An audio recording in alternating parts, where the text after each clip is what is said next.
E nessa medicina tradicional chinesa, é assim que você trata? Sim. A gente trata a acupuntura tudo como medicina chinesa ou ele tem ramificações? Olha, na verdade, assim, nós falamos muito, divulgamos mais como uma medicina tradicional chinesa, mas eu muitas vezes digo que eu trabalho com medicina oriental. Tá. Por quê? Existe a medicina coreana, né, que tem muita similaridade com a medicina tradicional chinesa. Existe a acupuntura e a medicina japonesa, né? No Canadá, na França, me parece que eles também são muito avançados nesse estudo, né? Então, a gente pode dizer assim que existem várias vertentes orientais que trabalham com a técnica da acupuntura. E onde você mais se identificou? Foi com a medicina coreana, porque o meu mestre morou inclusive com um coreano, que foi com quem ele aprendeu, ele é brasileiro, mas a associação que eu comecei a estudar era de um coreano, né? Então, na verdade, eu segui mais essa linha do coreano. Muda algumas coisas em termos de localização de pontos, de diagnóstico, né? Algumas coisas divergem um pouco, mas nada assim tão relevante. Tá. Não. É mesmo porque o paciente, ele sabe, vou falar por mim, Tá. ele vai procurar acupuntura como nós procuramos para nossas filhas, como uma alternativa. Sim. Eu penso, e você me corrige se eu estiver errada, nós não temos como cultura de procurar acupuntura como preventivo. Não tem. Aqui, infelizmente, no Brasil, todo mundo vai procurar acupuntura quando já tem um problema.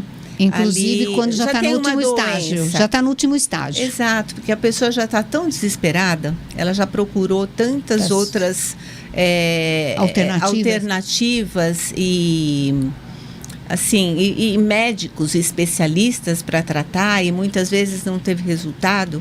Então, ela acaba procurando a acupuntura como um último recurso ali. Hoje também os planos de saúde, o SUS também reconhece, não reconhece? Reconhecem a acupuntura. E isso dá uma divulgação e uma credibilidade também, né? Sim, de alguns anos para cá isso melhorou muito. Porque antes eu recebia um paciente no consultório e ele comentava com o médico que estava fazendo acupuntura. E o médico, assim, não acreditava muito. Não estimulava esse paciente a dar continuidade. Dizia assim, se você quer fazer, tudo bem. Entendeu? Mas, assim, tinham pouca informação. Tinha preconceito. Tinha um preconceito, né? E hoje, o que acontece? Os médicos estão estudando um pouco mais. Acho que foi uma coisa um pouco mais divulgada, né? Eu estou sabendo, através de uma paciente que estuda medicina, que ela teve essa matéria. Olha só. Na faculdade, mas pouco tempo. É só uma pincelada, só para... Sim. Para poder ter um respaldo de conversar com o paciente, talvez. E hoje, assim, nós vemos que muitos médicos começam a se interessar por essa área.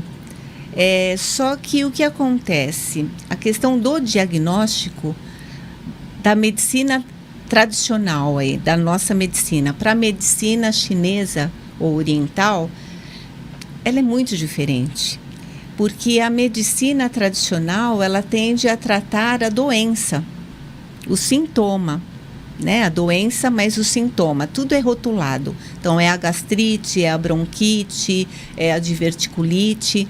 Na medicina oriental, nós não nos preocupamos com isso, né? Nós nos preocupamos com a causa da doença, onde está a raiz da doença. Isso sim precisa ser tratado.